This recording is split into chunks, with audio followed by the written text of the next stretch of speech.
10টা টাকা নিলাম। কানে কথা যায় না নাকি? শুনেছি। কেন নিলাম? শুধুবে না? শুধিয়েছি কখনো? আমি যদি 10টা টাকা উড়িয়ে দিই? দেবে?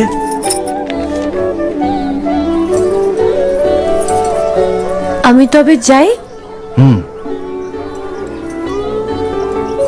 আমরা থিয়েটার দেখতে যাচ্ছি।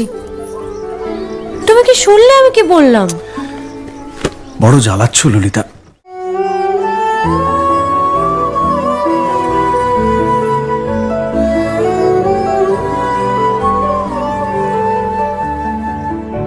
কি হয়েছে?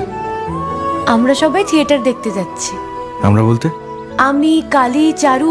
চারুকে চেনো? ওই যে পাড়ার মোড়ের বাড়ির আমার বন্ধুর ব্রাহ্মবাড়ি। হ্যাঁ, ওই চারু, চারুর মা আর ওর মামা। এই মামাটিকে? খুড়ের মামা তো ভাই, কিরিন বাবু। সে তো মুঙ্গেরে থাকে, কলকাতায় পড়তে এসেছে। সেখানের কলেজে নাকি আর বেশি পড়ার উপায় নেই, তাই এখানেই ভর্তি হবেন। বাহ, তার সম্পর্কে সবকিছু একেবারে ঠোঁটস্থ করা হয়েছে দেখছি।